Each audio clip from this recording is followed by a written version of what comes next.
Padma Mataji, please accept my humble obeisances, Mataji. All glories to Srila Prabhupada and Guru Maharaj. Padma from Virginia, Mataji. Sorry, Mataji. Hare Krishna. Hare Krishna, Padma Mataji. Dandavats Pranam. Please accept my humble obeisances. All goes to Srila Prabhupada and Guru Maharaj. Thank you so much, Mataji, for joining the call. Hare Krishna. Hare Krishna, Vardhana Mataji. Dandavat Pranam. Jai Srila Prabhupada. This is Padmasaki Devidasi from Florida. Hare Krishna, Padmasaki Mataji. Dandavats Pranam. Please accept my humble obeisances. All goes to Srila Prabhupada and Guru Maharaj. Thank you so much, Mataji, for joining the call. Hare Krishna. Hare Krishna, Vardhana Mataji. Go ahead.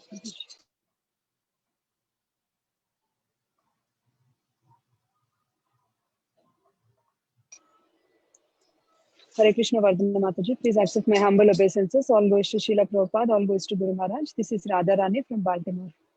Hare Krishna, Radharani Mataji. Dandavats Pranam. Please accept my humble obeisances. All goes to Srila Prabhupada and Guru Maharaj. Thank you so much, Mataji, for joining the call. Hare Krishna.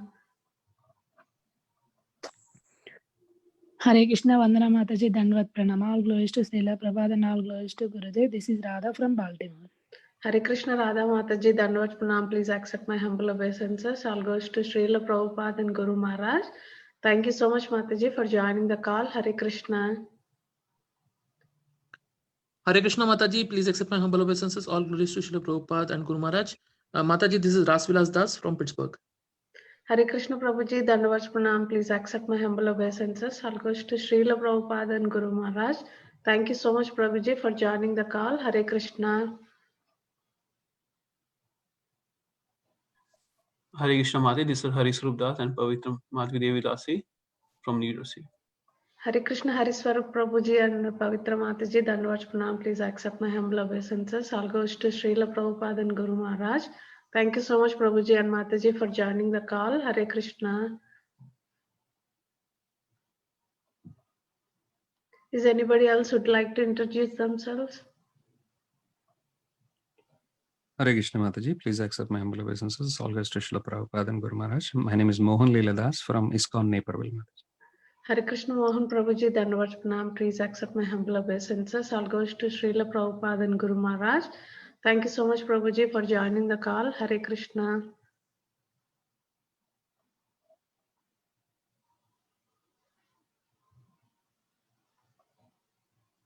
Is Prabhuji on the call, Mataji? Yeah, yes, Mataji. Oh.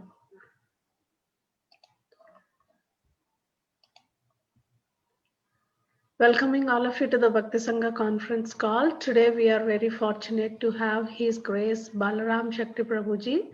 Prabhuji is going to enlighten us on the topic of Srimad Bhagavatam, 4th canto, 30th chapter, 28th verse. Hare Krishna, Prabhuji. Dandavats Pranam. All glories to Srila Prabhupada. All glories to Guru Maharaj. Thank you very much, Prabhuji, for giving your valuable time and association to us this morning and enlightening us on the topic of Srimad Bhagavatam. To give brief introduction of Prabhuji, I'll hand over the call to Hari Swarup Prabhu. Prabhuji, please take out the call, Prabhu. Hare Krishna. Thank you, Mataji. For Prabhuji, His Grace is a disciple of His Holiness Radhanand Swami Maharaj and came to Krishna consciousness in 2005. He did doctorate in material science from Penn State University, USA. And he got convincing from the philosophy, but he has a doubt if it can be applied in our daily life, right? By seeing living examples, he decided to try it out. Currently, he's doing growing flower services for the deities in Govardhan Eco Village and teaching in various cities like Pune, Vrindavan, Kolkata, Kanpur, and Thane. So let's welcome His Grace Balaram Shakti Prabhu by saying 3 times Hari Bol, Hari Bol, Hari Bol, Hari Bol. Prabhuji, please take over the call and enlighten us. Thank you, Prabhuji. Hare Krishna. Hare Krishna. So thank you very much for giving me this opportunity to address this August gathering here. Very grateful. So very happy to see His Grace Rasvilas Prabhu also. Very nice. After a long time I'm able to see him. So we will start with the invocation. Namo Vishnupadaya Krishna Preshthaya Bhutale Srimate Bhakti Vedanta Swaminiti Namine नमस्ते सारस्वती देवे गौरवाणी प्रचारिणे निर्विशेष शून्यवादी पाश्चात्य देशतारिणे जय श्री कृष्ण चैतन्य प्रभु नित्यानंद श्री अद्वैत गदाधर शिवासादि गौर भक्त वृंदा हरे Krishna Krishna Krishna Hare Hare Hare Ram Ram Ram Hare Hare Hare Krishna. So thank you very much for joining, and I would like to I'll be using a PPT, hope it's okay. Yes, Prabhuji, you are the co-host, you can start sharing. Okay, so so I will just start. So we will read the verse, and we will read Srila Prabhupada's translation and purport, and then we will take the discussion further.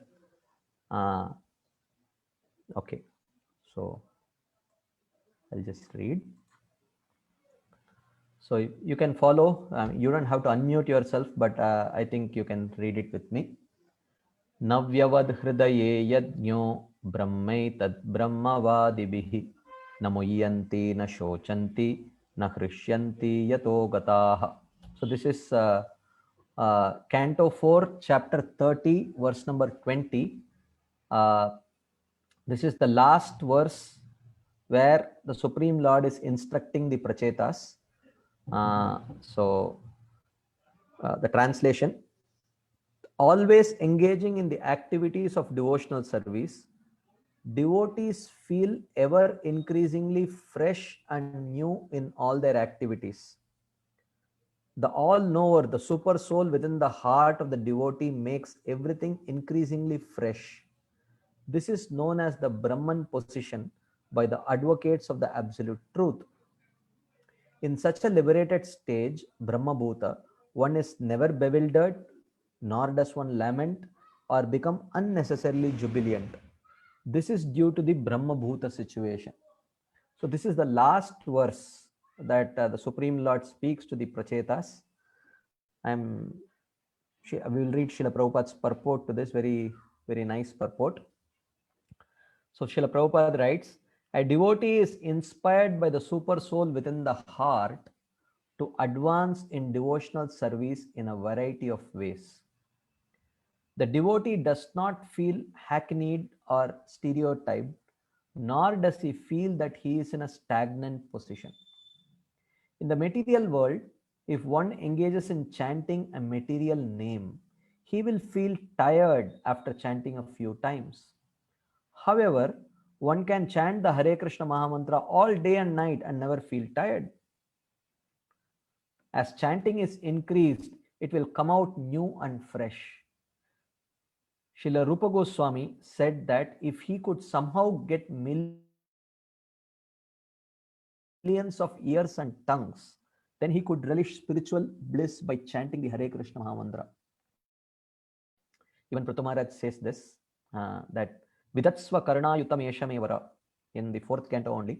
In one of his prayers he says, my dear Lord, if at all you want to give me a benediction, please give me thousands of ears so that wherever Krishna Katha is happening, I could hear it. Srila Prabhupada then continues. He says, there is really nothing uninspiring for a highly advanced devotee. So Prabhupada now he is qualifying. Even though Prabhupada is mentioning that in the material world, if one engages in chanting a material name, he will feel tired after chanting a few times. However, one can chant the Hare Krishna Mahamantra all day and night and never feel tired. So at this point, while we continue discussing further, while we continue reading Prabhupada's purport further, you can just reflect on this statement. If it sounds absolutely perfectly applicable to you, so you don't have to answer right now, but you can just reflect on this point. And Prabhupada also says the devotee does not feel hackneyed or stereotyped, nor does he feel that he is in a stagnant position. I mean, this is also something to be reflected upon, because this might be contrary to popular perception. Maybe based on what others have shared with you, or maybe at some stage in our own lives, we might have felt hackneyed, stereotyped, stagnant. I mean, of course, depends from person to person, but you can, it's a subject matter to ponder upon and discuss. We will discuss on this matter. In Bhagavad Gita, the Lord says that he is situated in everyone's heart and that he helps the living entity forget and remember. Matta smritir jnanam apohanam cha sarvasya chaham hridhi sannivishto, Krishna says. By the grace of the Lord, the devotee gets inspiration. So Prabhupada quotes this famous verse, one of the 4 Chatushloki, the third one. Tesham satata yuktanam bhajatam priti purvakam dadami buddhi yogam tam yenamam upayantite. He says, to those who are constantly devoted and worship me with love, I give the understanding by which they can come to me. And Prabhupada continues, as stated, kushala karmanam, those engaged in auspicious activities in devotional service are guided by the super soul described in this verse as Gya, one who knows everything past, present and future. The super soul gives instructions to the sincere unalloyed devotee on how he can progress more and more in approaching the Supreme Personality of Godhead. Srila Jiva Goswami in this connection says that the super soul, the plenary expansion of the personality of Godhead, exists in everyone's heart, but in the heart of the devotee he reveals himself as ever increasingly new. Being inspired by him, the devotee experiences increased transcendental bliss in the execution of his devotional service. So that brings us to the end of Srila Prabhupada's purport. Om Ajnanatimirandasya Jnananjana Chakshurunmilitam Mena Tasmai Shri Gurave Namaha. Mukam Karoti Vachalam Pangum Langayate Girim Yatkripatamahamam Vande Shri Gurum Dinatarinam. Hare Krishna. Okay, so we will I will start by doing a very quick recap of the Lord's instructions to the Prachetas. He speaks almost like 13-14 verses. This is the last of those verses. So I will do a quick recap of what you would have already seen and discussed in the last maybe couple of weeks. The Supreme Lord says, Varam vrinidvam bhadram vo yuyam me nripanandanaha sauhardena apritak dharmas tushtoham sauhurdenava. So he says, all fortune to you, O Prachetas. Varam vrinidvam, please ask me for any benediction. Yuyam sauhardena, by your mutual friendship, apritak dharmaha, you have the same qualities. Sometimes you see twins or triplets. I'm sure twins at least you would have had an experience. So generally they tend to gel quite well. I mean, it's not a universal principle, but generally, at least I have seen my own cousin sisters, they gel quite well. They're very good mutual friendship, and they have more or less similar qualities, I can say. Tushto aham vaha sauhridena. Actually, the Supreme Lord is pleased with the mutual friendship of devotees. So then he says, Yonu smarati sandhyayam yushman anudinam naraha tasya bhratrishu atmasamyam tata bhuteshu sauhridam. One who remembers you, brothers, daily in the evening will have friendship to all beings and close friendship with his brothers. So many times Bhagavatam gives various kinds of falashrutis. Like for example, it might, some of the episodes may have a falashruti where the author says that whoever has heard this episode with faith will get wealthy, or can get any of their material desires fulfilled or spiritual desires fulfilled, like that. So, or one may say that whoever hears this episode with great relish and faith gets unlimited piety. So now we understand that I am supposed to hear Srimad Bhagavatam without any other material desire, The only desire should be to please Krishna. So how do I understand this? So actually Srimad Bhagavatam, it mentions various different kinds of falashrutis or fruits in order to attract other people also. So even though Bhagavatam is Paramahamsa Samhita, it is meant only for the pure devotees, but other devotees also should be attracted to the path of pure devotional service. And one of the ways in which Bhagavatam accomplishes this is through these kind of falashrutis, which may seemingly be attractive to such people. But it is not necessary that these kind of falashrutis will work on devotees. So for devotees, there is only one falashruti, irrespective of whatever episode of Bhagavatam that we might hear. That falashruti is Krishna Prem, nothing less than that.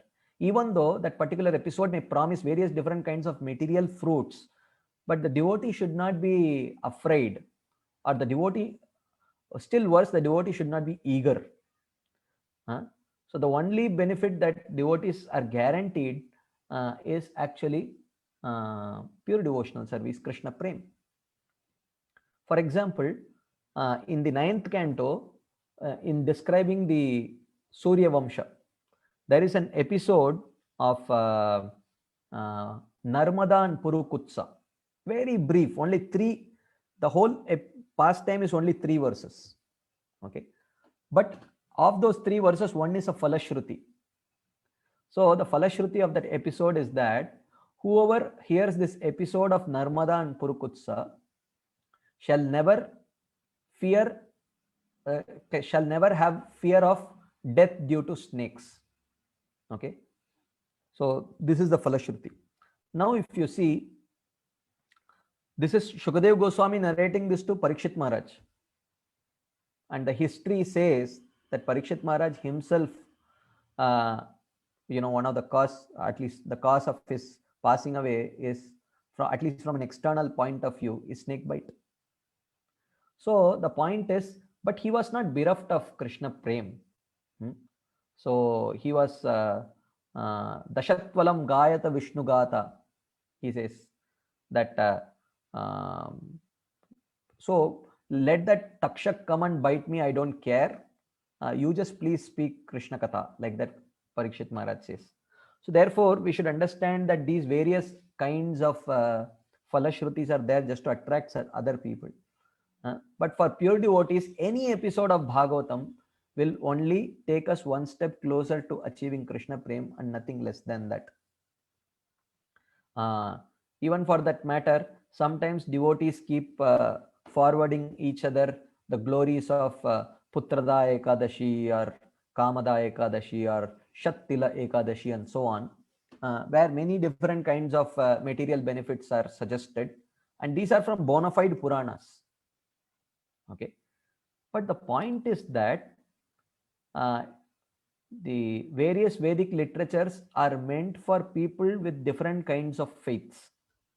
Not every verse of every Purana or Upanishad is meant for inspiring pure devotees. So these various kinds of Ekadashi Mahatmyas that we read, they generally tend to have some material fruit. And ideally, we should not be circulating this to devotees to inspire them, because we follow Ekadashi because Madhavatiti Bhakti Janani Jatane Palana Kori. This is what Bhaktivinoda Thakur has told. Madhavatiti means any date which is very close to Krishna, like Ekadashi, Janmashtami, etc., is Bhakti Janani. When we follow them, it enhances our surrender to Krishna, it enhances our mood of love towards Krishna. So Jatane Palana Kori. So one practices them with great eagerness. For that purpose, one should do. So those other material fruits are given to attract other kind of mixed devotees, and it's not meant for us like that.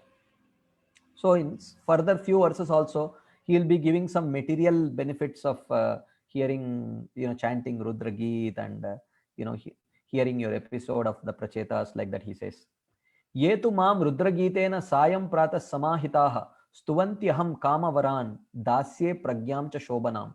To those with attention, to those who with attention in the morning and evening glorify me by the song of Shiva, I will give anything they desire and glorious wisdom. Yadyuyam pituradesham agrahishta mudanvitaha atova ushati kirtir lokan anubhavishyati. He says, Yadyuyam pituradesham agrahishta mudanvita, because you have accepted the order of your father with great joy. Atovaha anubhavishyati lokan ushati kirti. You will become very, very famous in this world. And of course, we do understand that as devotees, we are not supposed to perform devotional service with the desire for fame. But the fact is, even though devotees may not want fame, but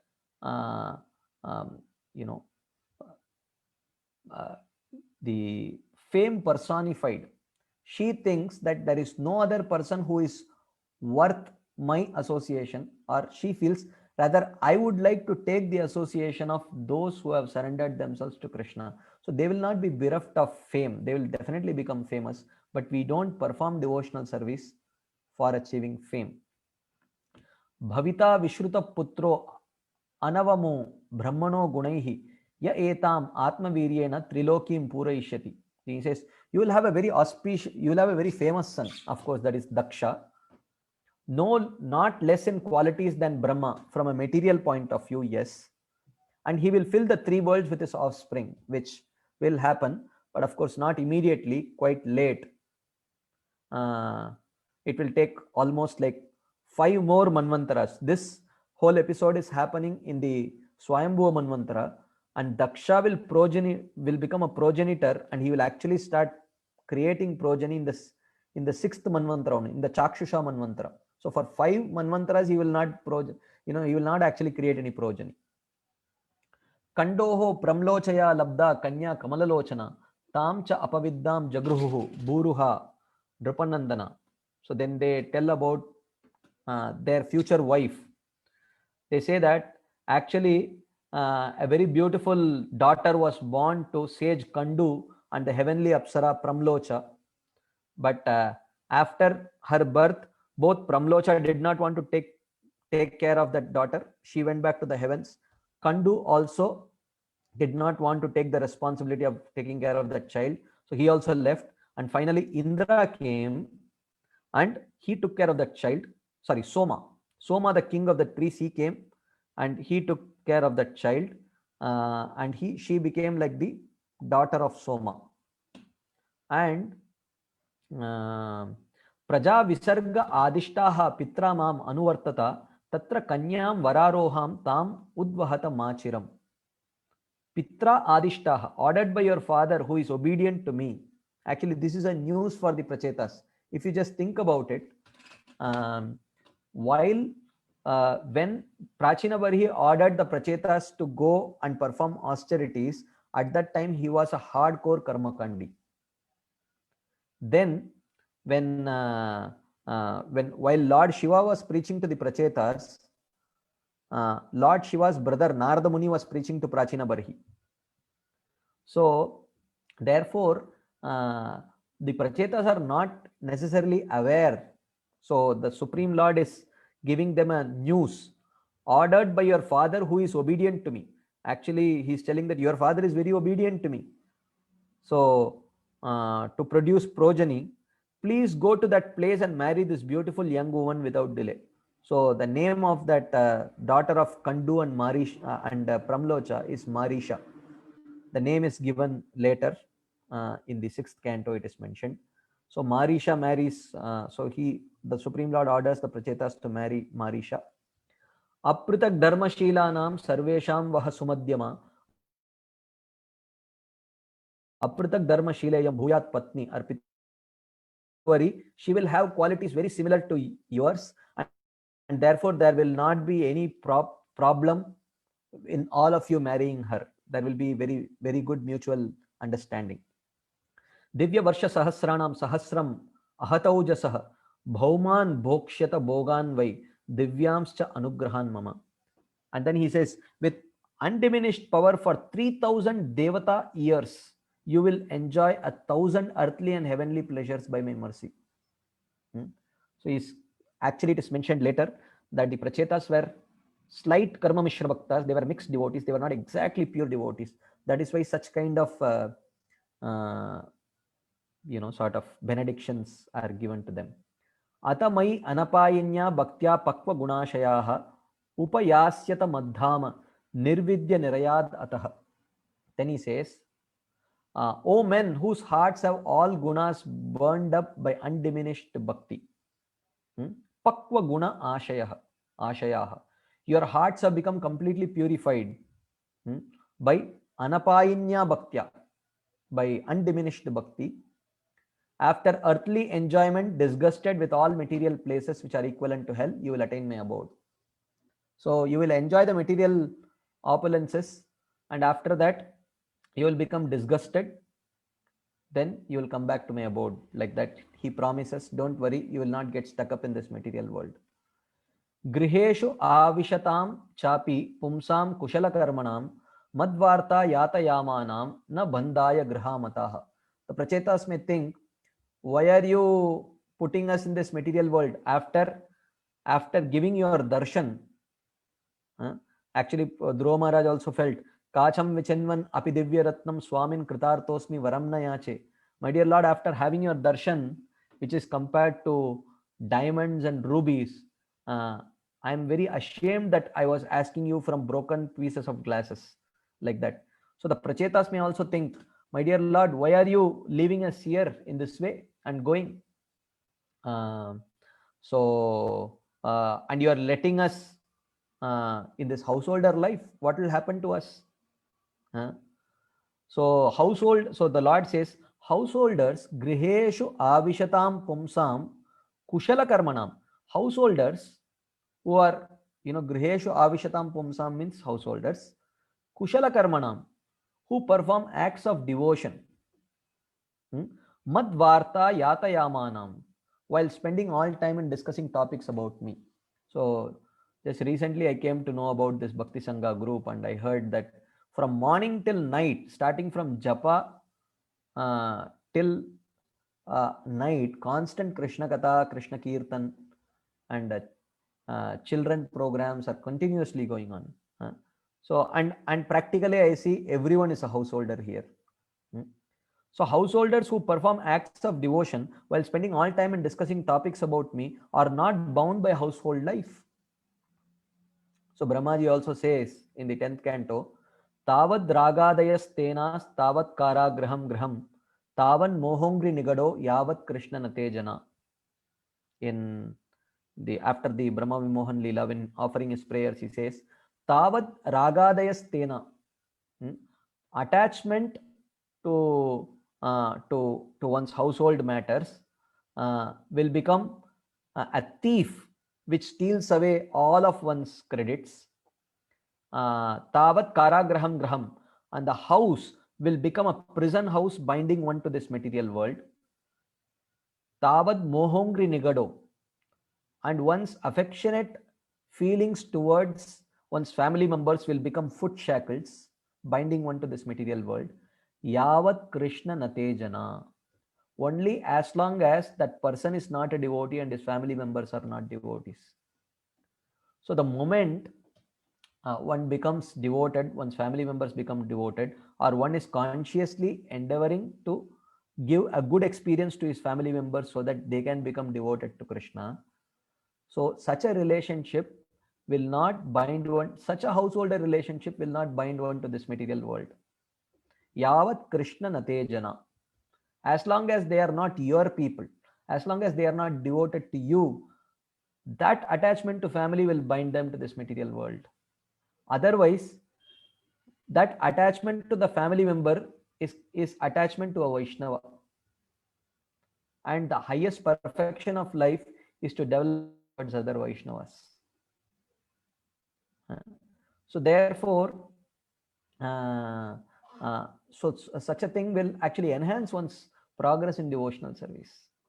So that kind of householder life one should aspire for. One should not be afraid of such a householder life. And then this is the last verse that we saw. Navyavad hridaye yajno brahmaitad brahmavadibihi na muyyanti na shochanti na hrishyanti yato gataha Those who have attained my form, which is known as Brahman by the followers of Brahman, are not bewildered.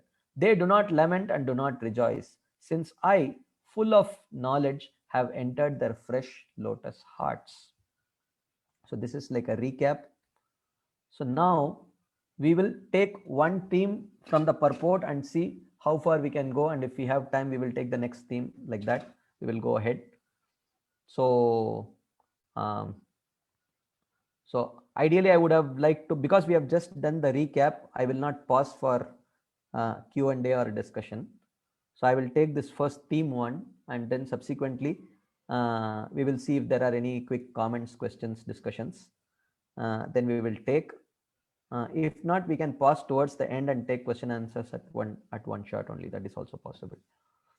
So now we will take one section from Srila Prabhupada's purport and try to discuss on this point. Is chanting really tasty? Actually, I just joined a few minutes before the scheduled time, and I could see devotees very intensely chanting. So I'm just wondering, should I present this or not? Because most of you might say, yes, chanting is so tasty, it's so relishable. But many of us may not necessarily feel that way. So as Srila Prabhupada writes, we will read that section of the purport again.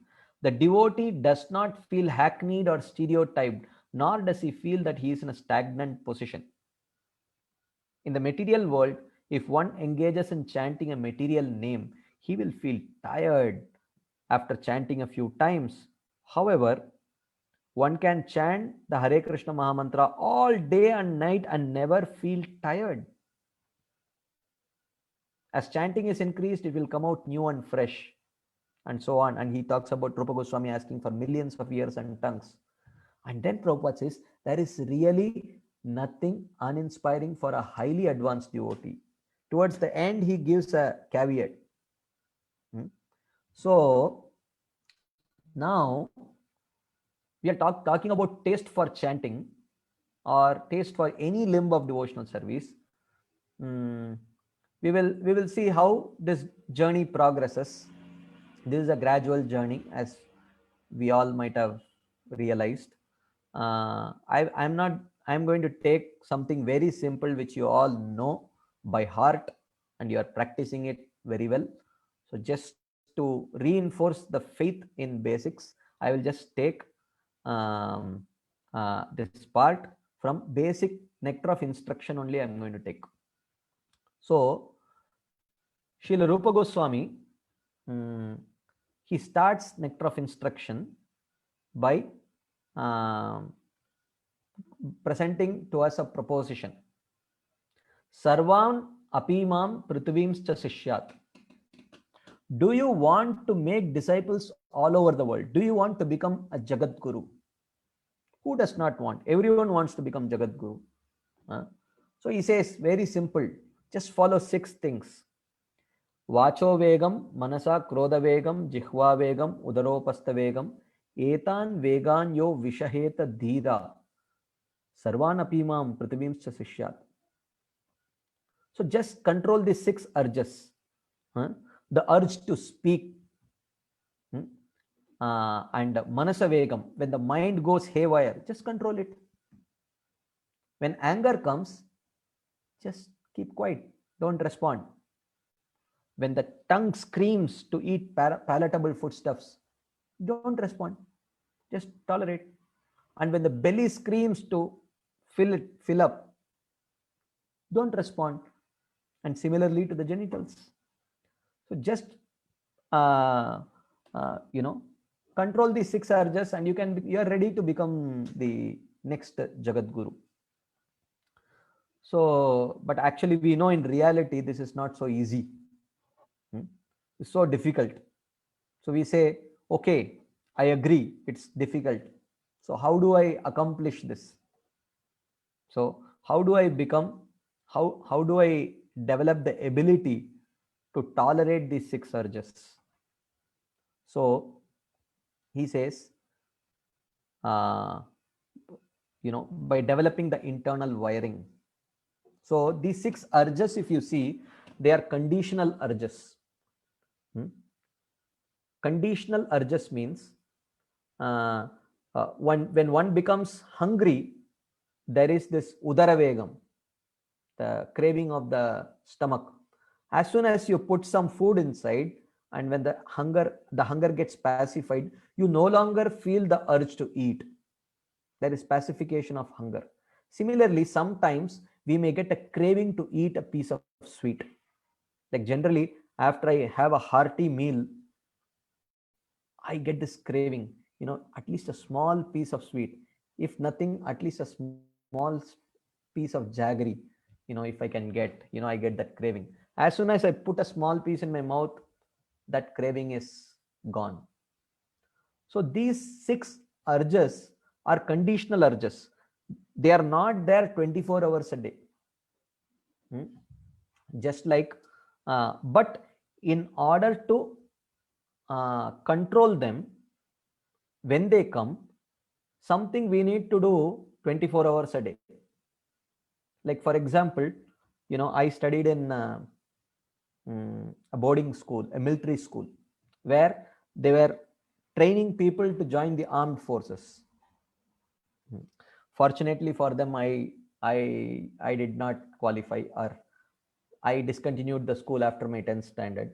But there, day in and day out, right from morning 5 o'clock till night 9 o'clock, you are trained to develop a physique, to develop a mental state which is very conducive to join the armed forces. Okay, and this is just a school, and after that, when you get into the National Defense Academy, then it's a lifelong training, and the training is to the battlefield training. What will happen when you are put on the battlefield? You should be battle ready. So many times people may not see the battle at all. They may not see the battlefield at all. But to be battle ready, one needs to train day in and day out. It's not like, okay, when the battle comes, we will see. So the 6 urges are like battle. But whether we will be able to successfully win this battle of 6 urges depends on how we have spent our life day in and day out. Do we have the internal wiring to actually resist these 6 urges? So how do we develop this internal wiring? It starts with a conscious lifestyle choice. That's what Srila Rupa Goswami says in the next 2 verses.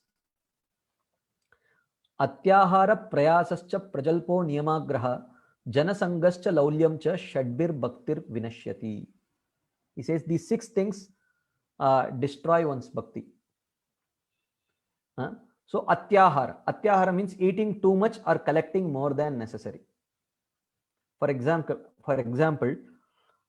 whenever there is an opportunity to eat, if we eat more than necessary, then when the urge to eat comes, we cannot resist it actually. So therefore, you see, the jihva vegam or udara vegam is a conditional urge, but atyahara is a conscious choice. I can say I will not eat more. So when we don't overeat, then our ability to resist the urge of the tongue or the belly is more. Prayashascha, endeavors that are opposed to bhakti. So in our day-to-day life, if we this is a conscious choice we can do. Endeavor we are all inclined to, and to maintain ourselves and our family, that is an absolute necessity. So here he says that but try to avoid endeavors which are opposed to bhakti. And then he says prajalpa means mundane talks. So whenever we get an opportunity, if we indulge in mundane talks, then the urge to speak cannot be controlled. And niyamagraha means either failure to adopt essential regulations, like you say, I am an essence man, I am not a details man. I will follow the essence. You know, these details are not very important for advanced devotees like me. Someone may feel like that. Or someone may get so much into the details but forget the essence. So both are two types of niyamagraha. Of course, you know all these things. Then Janasanga. Janasanga means association with persons who are opposed to bhakti. This also slowly weakens our faith and resolve to progress in bhakti. And when that faith and resolve gets weakened, our ability to overcome the 6 urges also is weakened. And laulyam. Laulyam means greed, or it also refers to restlessness of the mind to adopt worthless opinions. So we cannot be engaged with determination in devotional service if we take the opinions of all kinds of people too seriously, those who may not be devotees also. So in this way, then he talks about the 6 essential things which enhances one's bhakti. Utsahan means enthusiasm to carry out the rules that enhances one's bhakti. So this is very good, because when we enthusiastically carry out, then the purification happens faster, and when the purification happens faster, then the force of that urge is it becomes weaker actually. Then Nishchaya. Nishchaya means endeavoring with determination. So you can endeavor with determination only when there is no doubt. So the act of Nishchaya includes day to day, when you get any doubt regarding Guru, Sadhu and Shastra, or any statement of Guru, Sadhu and Shastra, get it clarified quickly, as quick as possible. Don't let the doubts linger in your heart. That is Nishchaya. So that you can dhavan nimilyava netre naskalenna patediha. You can run with your eyes closed, because it's a very clean, free highway without any obstacles. But we need to have faith that it is a very clean, broad, obstacle-free highway. That is Nishchaya. Then the third is Dhairyad. Dhairyad means patience. Knowing that Krishna's mercy is definitely going to come as long as I stick to my practice of devotional service. It will come, but at its own pace. I cannot force Krishna to respond to my own whims and fancies. So I will wait patiently, but I am sure that Krishna's mercy will definitely come. So that is patience. So one has to be convinced of this and practice it in a day-to-day basis. Tat karma pravartanat indicates that understanding what one's duty is. One's duty is the 64 limbs mentioned by Srila Rupa Goswami in Bhakti Rasamrita Sindhu. Then Sangat Tyagat. Sangat Tyagat means giving up illicit connection with women and association of atheistic people. So one should give up that, because that also is very unfavorable lifestyle. So if that is there, then upastha vegam cannot be controlled.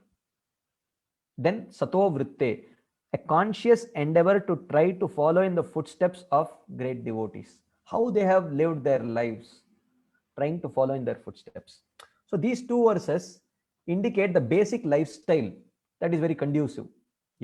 Every day in National Defense Academy, they wake them up early in the morning, and then there is physical training, there is obstacles and whatnot, everything.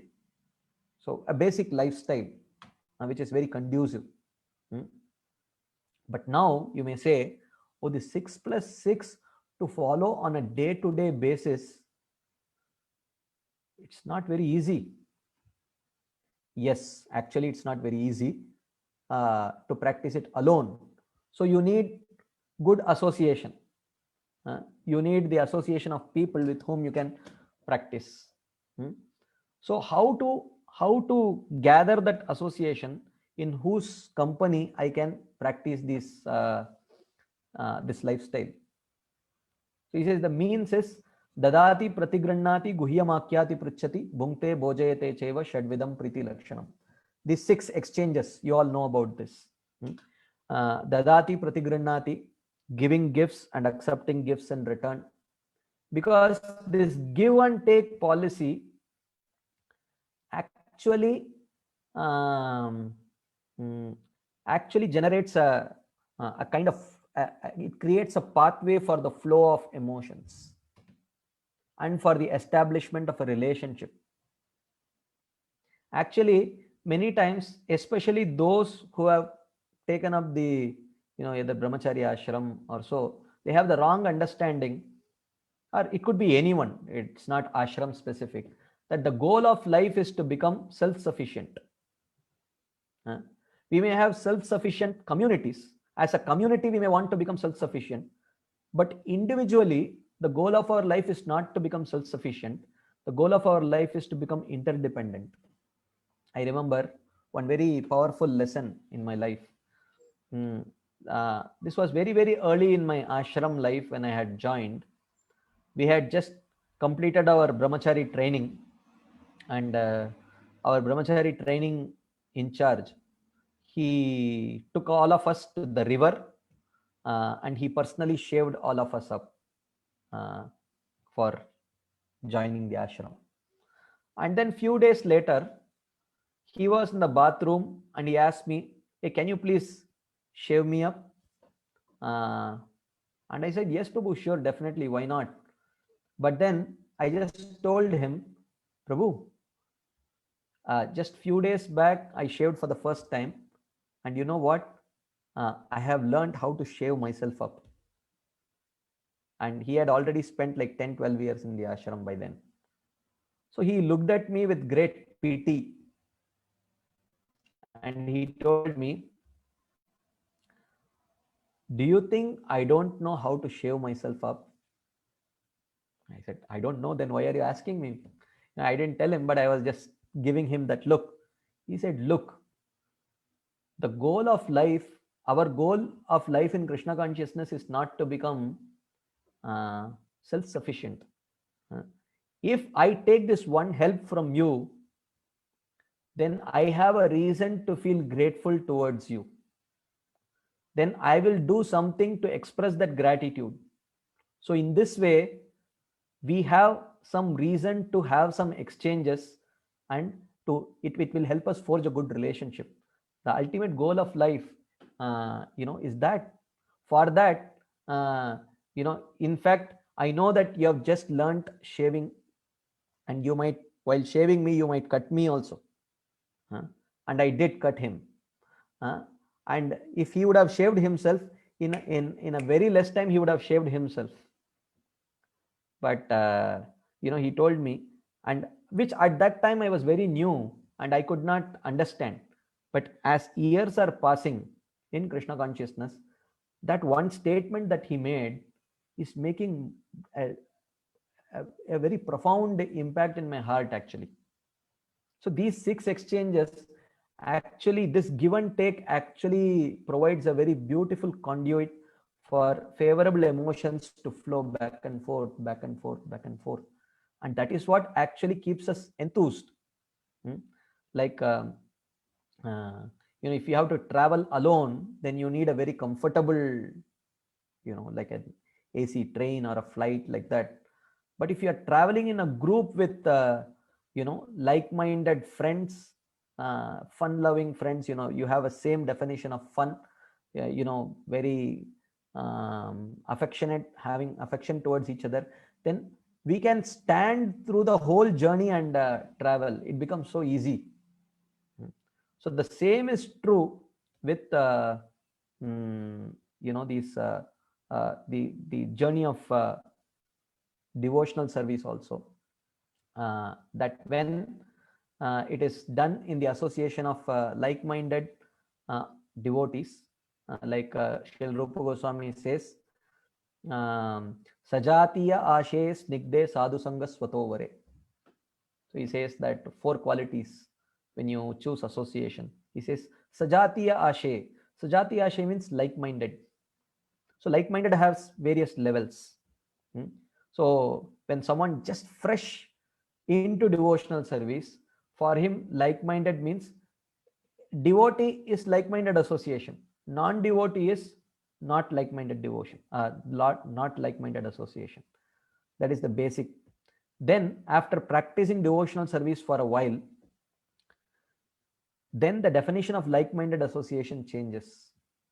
Then the definition becomes maybe both of them relish the same limb of devotional service, or maybe both of them have this appreciation for the same spiritual master, like that.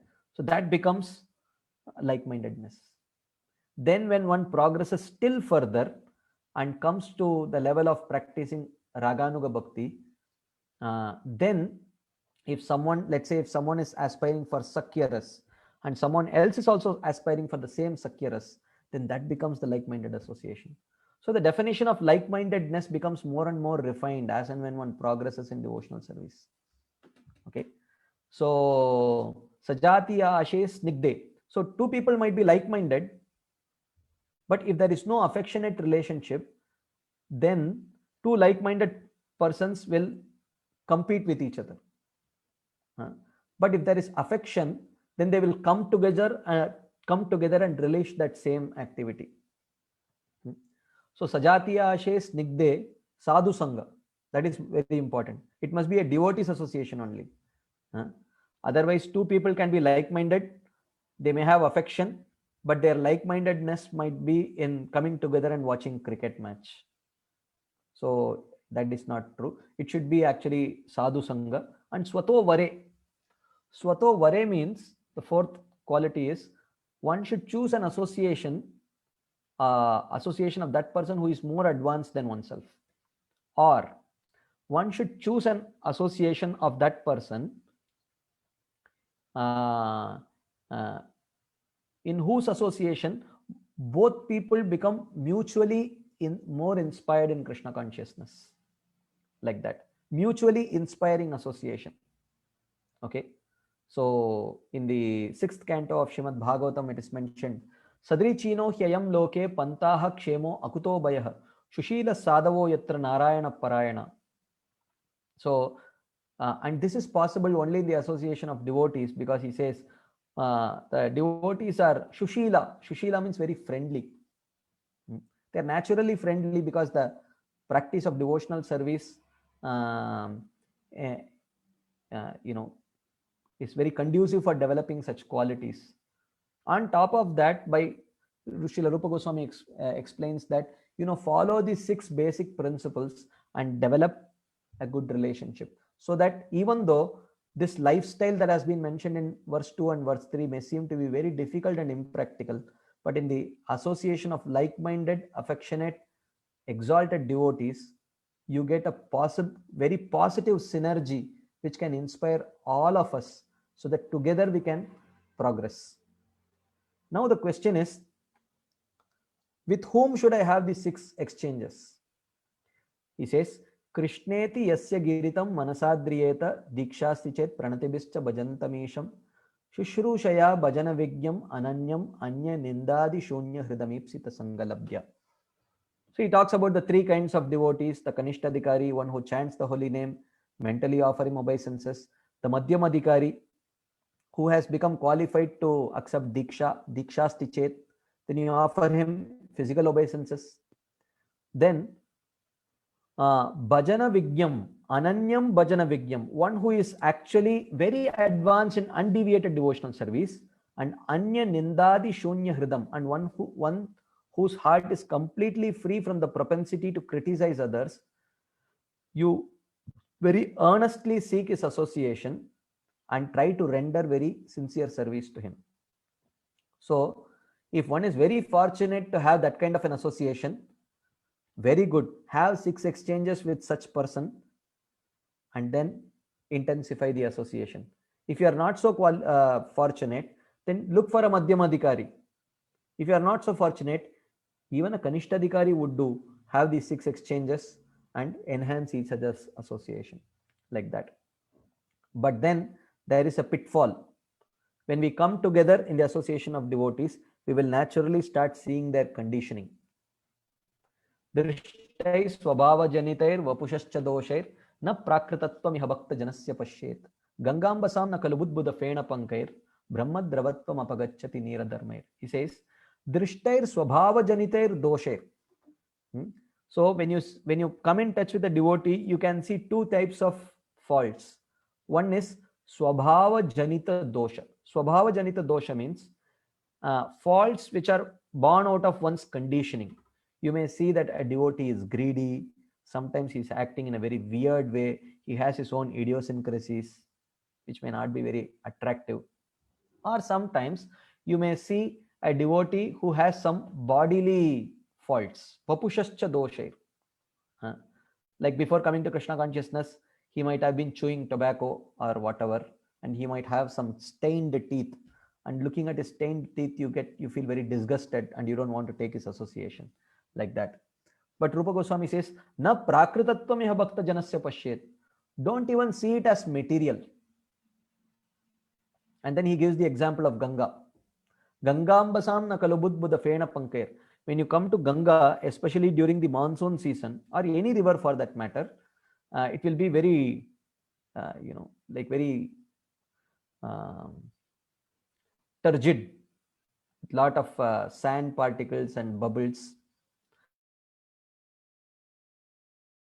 But Brahma Dravatvam na apagachati. It's Ganga's ability to purify is not compromised.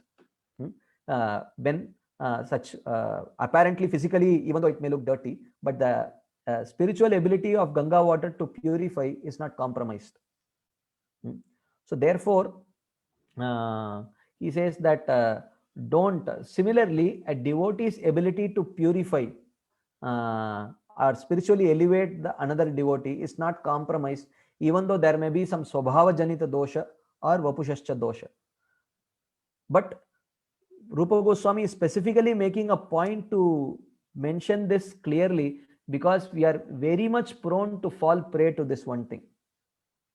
Like we have one devotee in Radha Gopinath who actually is trying to arrange for the whole devotee congregation, very good quality food items which they can trustworthy, which they can close their eyes and purchase and cook for Krishna. So some of the devotees, they told him, Prabhuji, you are getting everything. Why don't you get some bottled Ganga water for us? This is very important. The devotee said, oh yeah, that is very easy. Is it okay that I just get some bottles, fill Ganga water and give it to you? They said, no, Prabhuji, absolutely that is not agreeable. He said, why? He said, you nicely distill that water, heat it, distill it, remove all the junk from that Ganga water and just give us distilled Ganga water. So then he asked, why? Dirty Ganga water will not purify. So they said, Prabhuji, why you are putting us in embarrassment? Can you give us some distilled Ganga water or not? Like that. So which means, even though we know for sure Ganga water can purify, or even Radha Kund water for that matter. But the point is, we are so conditioned to see only the conditioning of other living entities and we are not trained to look beyond the conditioning. We are not trained to look beyond the sadhaka, look beyond the conditioning layer, the actual sadhaka who is trying his level best with all his conditionings to try to serve Krishna, please Guru. We are not willing to take that leap. So this can be a serious obstacle in our progress. So therefore, Rupa Goswami is pointing out. Actually, if you see, Nectar of Instruction gives, verse 2 to verse 8. Or you can say verse 9, you can say. Verse 2 to verse 9, in hardly 7-8 verses, it gives how you start from the beginning stages till prema. So, therefore, in such a short work, there is no scope for even little bit of redundancy. So therefore, he's making it very clear that this is a very critical thing. Learn to look beyond the conditioning. So try to learn to separate the conditioning. Krishna also says, apichet suduracharo bhajate mam ananyabhak sadureva samantavya samyak vyavasito hi saha. Like that. Then, now that you have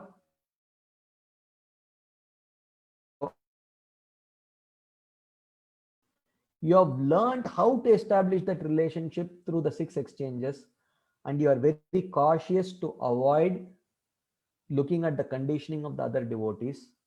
Now what? In their association, what will we do? What should we do?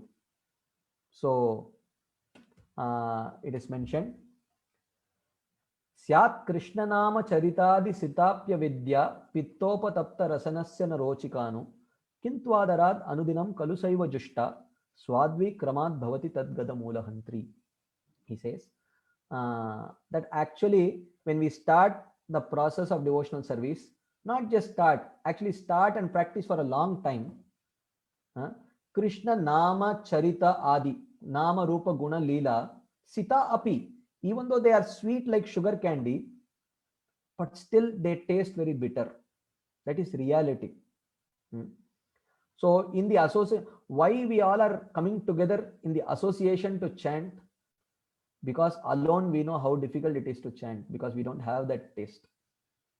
A beautiful example he gives, when someone is afflicted with jaundice, according to Ayurveda, jaundice is caused due to bile disorder. Of course, even according to the allopathy also. So at that time it is mentioned that a layer of pitta or bile is formed on the tongue. So on that bile layer, whenever any sweet thing touches, it tastes actually bitter.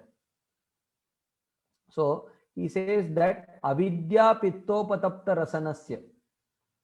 So our sadhaka's tongue is coated with the layer of past material vasanas, past material impressions of enjoyment. So that tongue, that eyes, those ears, they cannot actually relish Krishna Nama Rupa Guna and Leela. But what is the solution for jaundice? So sugarcane juice is the solution for jaundice, even though that sugarcane juice tastes bitter. So, but kintu adarad anudinam kalusaiva jushta. With great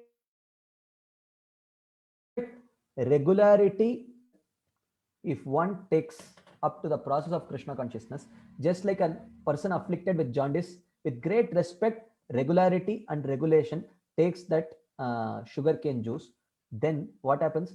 Gradually, day by day, that sugarcane juice tastes less and less bitter. And at some stage, it does not taste bitter. It is tasteless. And after some time, it starts tasting sweeter and sweeter and sweeter. So therefore, Swadvi Kramad Bhavati. Gradually, it becomes tasty. So many times, we feel that many times we feel, we hear, and we may ourselves feel that Prabhuji, after so many years, I don't think I'm progressing in devotional service. So yes, why do you feel so? Because I have not developed any taste for chanting and hearing. Okay. So now he says taste comes after steady practice. So that's what he says here. Kintu adarad anudinam kalusaiva jushta. He says that if one practices with great regularity, respect and regulation, then swadvi kramad bhavati, gradually taste manifests. But many times we postpone that regular, regulated, respectful practice of devotional service to, I will do it after I get the taste for practicing. So Srila Rupa Goswami says that after Nishtha only Ruchi comes. Nishtha means steady practice. But somehow we expect ruchi before nishta, before endeavoring for nishta. That is why we feel very disappointed and we feel we are not progressing in devotional service. So this is one of the major obstacles. But if we, irrespective of taste, whether we get taste or not, if we are focused on regular, respectful, regulated practice of devotional service, then gradually one gets taste. But actually, even before that, it's not that there is no taste. Like once there was a guru and a disciple. The guru was from Vrindavan. He initiated his disciple and sent him to another city or another village to worship deities in a particular temple. So he was worshipping the deities while practicing his sadhana for a long time. And he was deeply yearning to meet his guru because he was feeling a little despondent. And after a few years, his guru actually comes to meet him. The disciple feels very, very happy. So he serves his guru very nicely for a few days. And after a few days, while massaging his feet, the disciple asks the Guru, Guru Maharaj, I have some serious question to ask you. Gurudev says, yes, what is it? And then he says that actually, I don't think I am progressing in devotional service. Guru Maharaj says, why? Because I don't think I am getting any taste in chanting, the process that you have given me. So he said, okay. Then the Guru thought for a while, and then he said, okay, give it up. See? The disciple thought he didn't hear properly. He said, Guru Maharaj, what did you say? He said, yeah, you are not getting any taste. Give it up. He immediately, with tears pouring from his eyes, the disciple fell at the feet of the Guru and he said, Guru Maharaj, you please take my life away. Please don't take my sadhana away from me. He started crying. And then the Guru started laughing. And he said, just now you said you don't have any taste. So I am just taking some tasteless object out of you, away from you. Why do you have to cry? So then the Guru explained that, look, you think that there is no taste, but in the initial stages of devotional service, the taste that comes out of that practice of devotional service is used to fight the anarthas. That is why we don't experience that taste. Like sugarcane juice is always tasty, but that sugarcane juice first fights to remove that layer of pitta from the tongue. Once that layer is removed, then that same sugarcane juice tastes very sweet. So if we are not getting any taste from our practice of devotional service, where are we getting the strength to fight our anarthas? Many of our anarthas we have fought already, and some we are fighting. So it is just like if someone has purchased a house with a big loan, and let's say his monthly salary is actually 1 lakh, but then 80,000 goes in paying off the EMI of the house, and he gets only 20,000 in hand. So he is wondering, I am slogging 12 hours a day, I am getting only 20,000 in hand. So what he should understand is 20,000 in hand and 80,000 to pay off that EMI for that house loan that you have only purchased.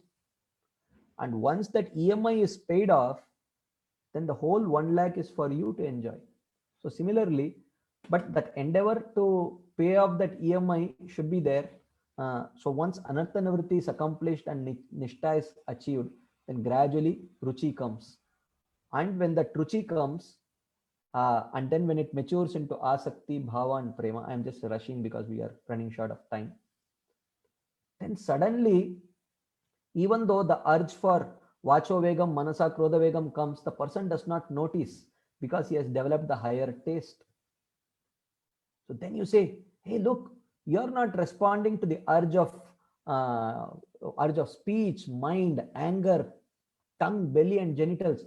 You are ready to become the Jagat Guru. Come, we will coronate you as the Jagat Guru. And he says, please don't disturb me. I have no time for all that. I am so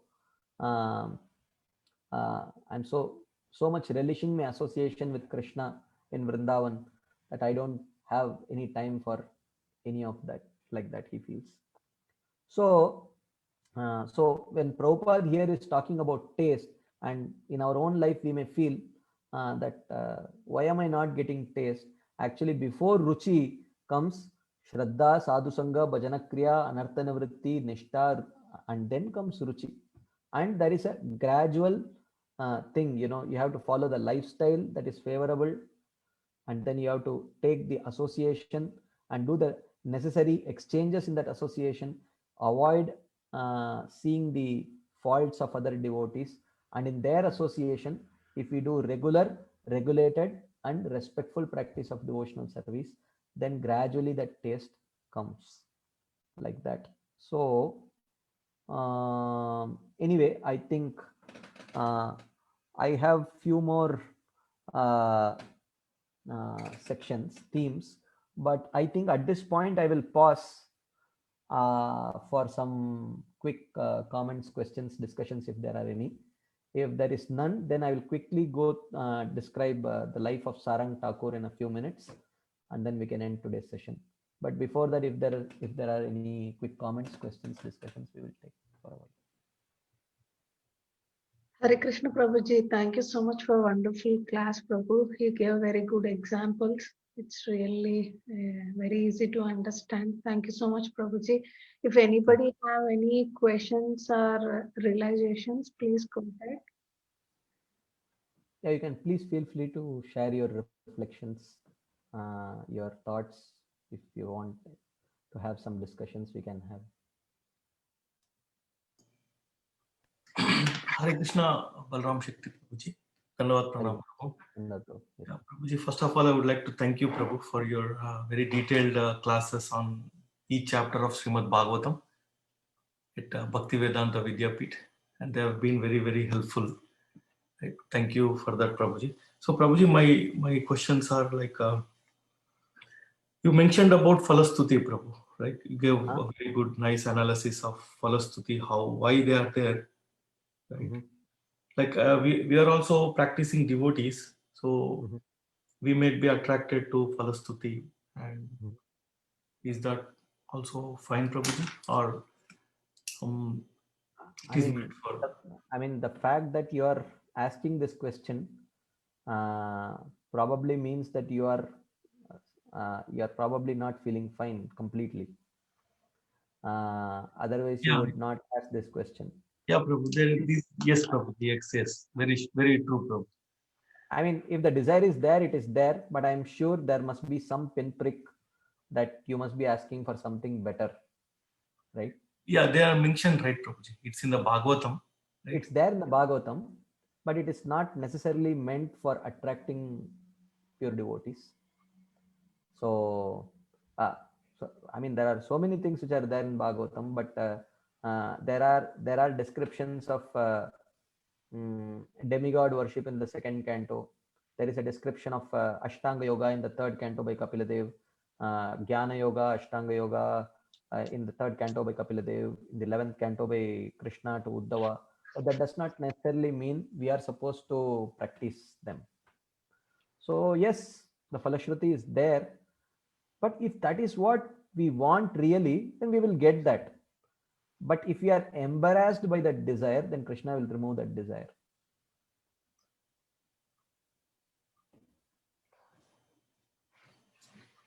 Is that relevant too? Yes, Prabhuji. Yes, Prabhuji. Yeah, this is what I was wondering about Falastuti, how to think about it when this it came up in this chapter. And one more thing, Prabhu, Prachetas, right? There are 10 individual souls, and each soul is separate and it has its own nature and devotion towards the Lord. Yeah. Like how can we say, you know, one thing is, why did they marry only one? Why did they have only one wife, right? Why did they have only one wife? Yeah. And how is their individuality reflected, Prabhuji? How is their individuality reflected? Like how can we see their individuality also? in that married life or in general? No, in general, individuality in general. I mean, individuality, I mean, further how they ruled and all that is not mentioned. Maybe they must have definitely engaged in separate activities. You know, they must have their own jurisdictions. So it's not mentioned in Bhagavatam, so I cannot comment on that. Why did they? Why all of them married one? That is also not mentioned in Srimad Bhagavatam. So if there was a comment, and I don't recollect reading either Srila Prabhupada or Vishnu Jagadhakur or Jiva Goswami commenting on that particular aspect. Why they married? Why 10 of them married one? So I mean, I cannot. I don't know actually. Okay, no problem, Prabhuji. Prabhuji, one thing you mentioned about super soul, Prabhuji, right? Super soul. I think this it came up right. Yeah, in this in the purports. Sometimes you know, we say we attribute it to super soul, and sometimes we attribute things, say it's a spiritual master or devotee association. So how do we differentiate, Prabhuji? Like which one is which? So once yeah, so they work conjointly. Like once His Holiness Radhanath Swami Maharaj was asked by one of the disciples that, Maharaj, I am doing so many things. How do I know? How do I know that you would know what I am doing and with what mood I am doing? Because it's not that I communicate everything to you. So Maharaj said, through the super soul. You know, the exalted devotees are in line. You know, they have that antenna to you know, understand the message that the Supreme Lord is giving to them. So, and that is why actually Vyasadev, while addressing Narada Muni, he says Antascharo Vayu Rivatma Sakshi. In that particular verse, he says that Tvam Paryatan Arka Ivastrilokim Antascharo Vayu Rivatma Sakshi. So he says that you are moving in and around, in and out like air, you know everything inside, just like the super soul. So the spiritual master is very much in sync with the super soul. That trust we must have. So like that. So it's not wrong to say that the super soul's inspiration or the spiritual master's inspiration, like that. Is that okay, Prabhu? Yes, Prabhuji. Thank you very much, Prabhu. Thank you very much for your wonderful class today. The review of the first few verses and nectar of instruction also, Prabhuji. Hare Krishna. Thank you. Hare Krishna, Prabhuji. Yes, Prabhu. Rasvilas Prabhu. Hare Krishna. Prabhuji, so first of all, thank you very much. It was a wonderful presentation on how to go towards chanting with taste from the perspective of nectar of instruction, from the the first verse all the way till the 7th or 8th verse. Also, the point that you mentioned about the goal of life is not to become self-sufficient; it is to become interdependent.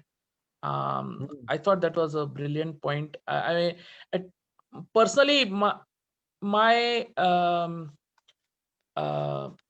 attitude is always not to take help from others to become more and more self-reliant. But the point that you just made, it's a wonderful point, and we would like to apply it now. Thank you very much for mentioning that. One thing I wanted to actually share is, I think in the past couple of months, I read a book by His Holiness Sachinandan Maharaj. It's called Broken Names. And there was just one point in that whole book that I found very inspiring, and I thought I would practice it. And that point was trying to chant with affection, because many times, even in kirtans and everything, the kirtankar, they will say, chant with love, prem se kaho, they keep saying that, but I never tried to consciously do that. And so my one application that has been there for the past couple of months is to chant with affection. I'm trying to chant with affection, and my experience has been that whereas before that my chanting was pretty much all mechanical, no taste, nothing, But as soon as I started trying to chant with affection, I mean, I don't claim that I have a lot of affection or anything, but I've been trying to chant with my chanting has transformed. I mean, my experience has been that my chanting has transformed. It's at a totally different level now. You know, so some of those things that, you know, I wish I had millions of years and all that, I could not really appreciate or even relate to many of those statements.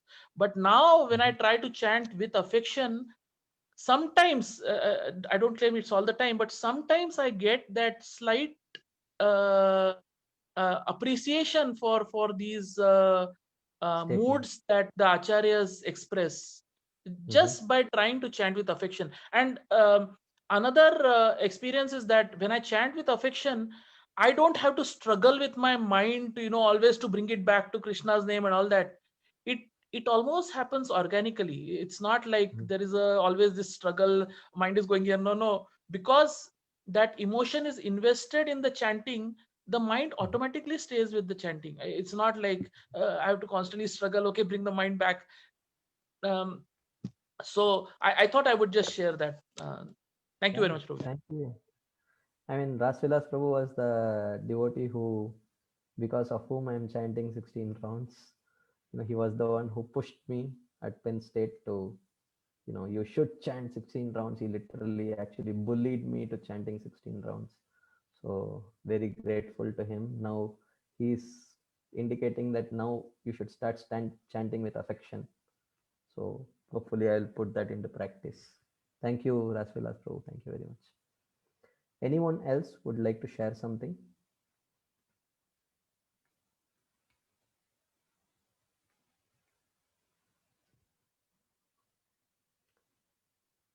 Okay.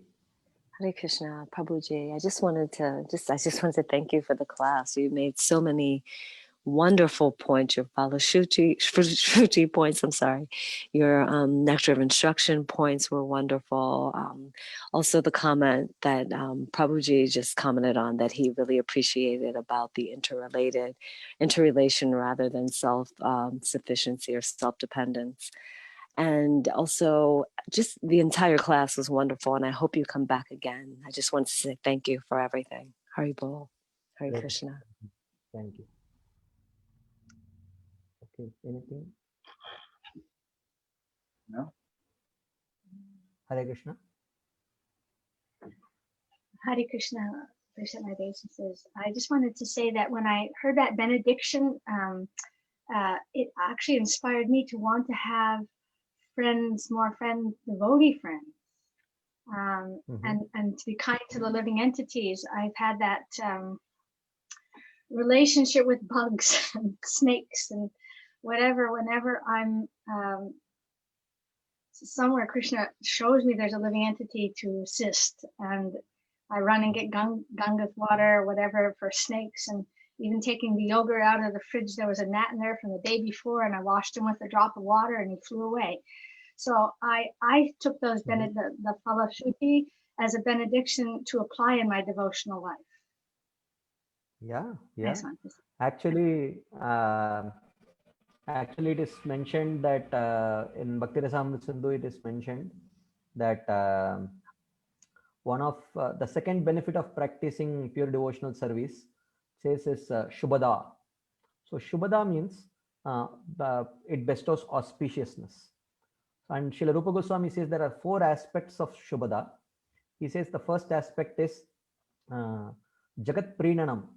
So Jagat Prinanam means one becomes very compassionately and affectionately disposed towards all living entities. And then he says Sarva Jagatam Anurakta, which means all the living entities become so affectionately disposed towards a practitioner of bhakti. So these are the first 2 characteristics he says. And then he says Sadgunadi Pradatvam, all the good qualities manifest in that person. And Sukha Pradatvam, he becomes very happy. So no doubt that you know, the very fact that you feel very excited about hearing that benediction in itself shows that you know from your act of caring for small living entities, as Prabhupada also said, chant Hare Krishna for that poor thing, for that small ant or something. Prabhupada said that is natural Vaishnava compassion. So that is very good. Thank you. Thank you very much for sharing. Hare Krishna. Anything else?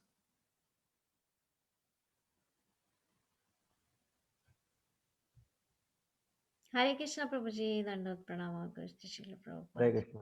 Very beautiful class, Prabhuji. Very amazing, nice presentation. Thank you so much. Thank you, Mataji. Thank you. Hare Krishna. So, if there are no further comments, do we have a few minutes to just read about Sarang Thakur? Yes, Prabhuji, go ahead. Okay, thank you.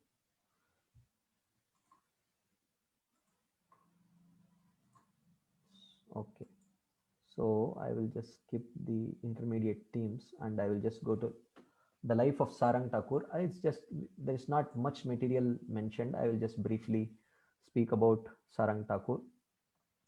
So Sarang Thakur's, the various biographies, it talks about his name to be Sarang Thakur, Sarang Murari Thakur, Sarangapani, Sarangadara, and so on. So then actually Sarang Thakur, his worshipable deities were Radha Gopinath deities. And interestingly, His Holiness Radhanath Swami Maharaj, whose appearance day is also, today or tomorrow, depending on wherever you are. The deities that he installed in Chowpatty temple, he also named it Radha Gopinath. Coincidence. No? So Sarang Thakur was so dedicated to worshipping the deities. He would collect all rice and fruits and everything for the deities. And throughout the day, he would serve the deities with great love, constantly chanting the holy name. And in the evening, he would cross the Ganga. And because he lived in Mamgachi. Today it's called Mamgachi. Previously it was called as Modadrum Dweep, one of the 9 islands of Navadvip. So he would cross the Ganga, go to Shivas Thakur's house to participate in the Kirtans with Chaitanya Mahaprabhu. And that was his dedication to both Kirtanam and Archanam. So very lovingly he would serve the Radha Gopinath deities. The deities are still there in Modadrum Dweep. And there was a very nice bakul tree in the house of Sarang Thakur. And one day when Chaitanya Mahaprabhu came there, he saw that the bakul tree was actually drying up and dying. And he asked Sarang Thakur, what about this bakul tree? What are you going to do about this? It's drying up. And Sarang Thakur said, my dear Lord, except for your mercy, without your mercy, there is no hope for this tree. It will just dry up and die down. And Chaitanya Mahaprabhu smiled and embraced that tree. And immediately that tree came to full life actually.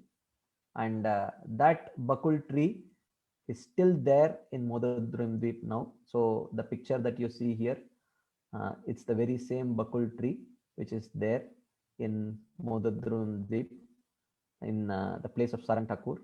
And behind you see the Radha Gopinath temple. And there is a very famous story of Sarang Thakur accepting a disciple. So Sarang Thakur, the humble devotee that he was, he never wanted to accept a disciple. But Chaitanya Mahaprabhu forced him, no, you should accept a disciple. And then finally Sarang Thakur said, fine. So tomorrow morning, the first person that I see, I will initiate him. So next day morning, he wakes up early in the morning, walks towards Ganga, hoping to see that person whom he can initiate. But interestingly, on that particular day, he didn't see anyone. So he reached Ganga entered into the waters of Ganga, he didn't see anyone. Suddenly, he experienced someone was touching his feet, or something was touching his feet, and he saw it was the dead body of a small child. So he was shocked. What is this? I am seeing that the first person that I see is a dead body.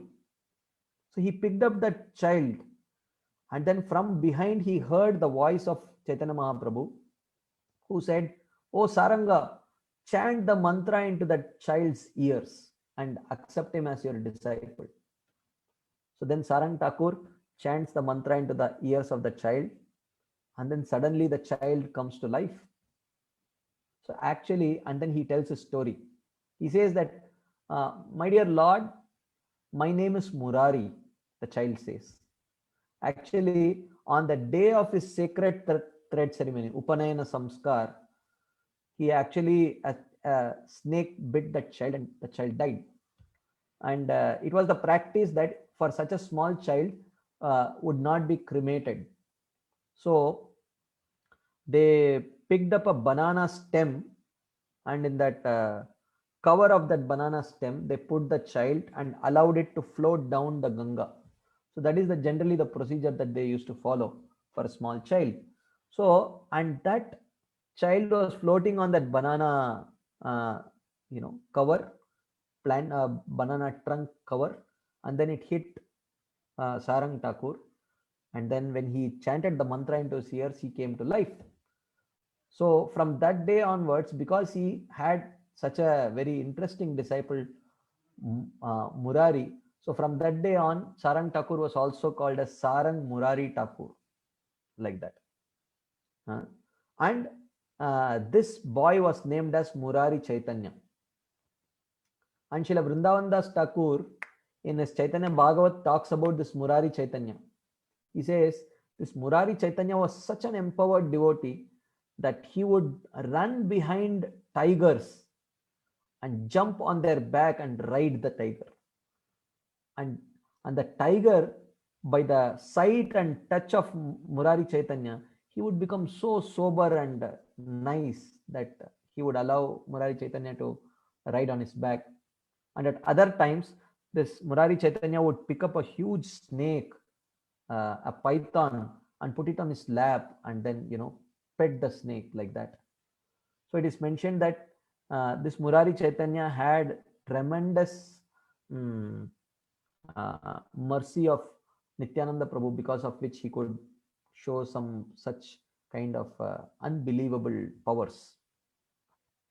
And you see here the picture that you see, the bigger deities are the Gaudiya Math deities, and the medium-sized deities right below Radharani, they are the Radha Gopinath deities of Sarang Thakur. And on the right of Radha Gopinath deities, the smaller Radha Krishna deities are Shri Shri Radha Madan Gopal deities of Vasudev Dutt. And above the Radha Madan Gopal deities are the Gaur Gadadhar deities, which also belongs to the Gaudiya Math. So this is at Modudrum Dvip. And who was Sarang Thakur in Brajalila? So in the Gaur Ganodesha Deepika by Kavikarnapur, he says, Vraje Nandimukhi Yasit Sadhya Saranga Thakuraha Prahlado Manyate Kaischin Mat Pitra Nasa Manyate. He says, Vraje Nandimukhi Yasit Sa Adya Saranga Thakura. This Sarang Thakur in Gaur Leela, in Krishna Leela, is Nandimukhi Devi, the Vraja Brahmani Nandimukhi Devi. She's one of the gopis there. And he says that some people think that Sarang Thakur is actually an incarnation of Prahlad Maharaj, but he says, Mat Pitra Nasa Manyate. My father Shivananda Sen does not agree with them. So this Gaur Ganodesha Deepika is brief histories of all the participants in the Gaur Leela, which is written by Shivananda Sen's son, Kavi Karnapur. And he says that my father does not agree. Actually, he is not a incarnation of Prahlad Maharaj. He is actually Nandimukhi Devi, like that in Krishna Leela. So that's what is available about Sarang Thakur. So at this point, I will stop here just to concluding comments discussion before we wind up for the day. And I thank you very much for this opportunity. It was very very nice. Really very grateful. Hare Krishna Prabhuji, that temple is there in Navdeep? Yeah, Mododrum Dweep Mataji. It's called as Mamgachi now. So you can take a boat and go by train also. If you take a train towards Katwa, I think it's the second station from Navadvip. Okay, Prabhuji. Thank you. Hare Krishna. Okay. So thank you very much for your patient listening, and it was very wonderful to have your association. Hare Krishna. Thank you very much. Srila Prabhupada ki jai. Srimad Bhagavatam ki jai. Hare Krishna. Hare Krishna Prabhuji, thank you so much for your enlightening class today, Prabhu, and giving your association. We are very grateful to you. Please give us your association regularly. Thank you. Whenever you can. If nobody have any question, we can end the call here, paying obeisances to Prabhuji and to all the devotees. Vancha kalpataru.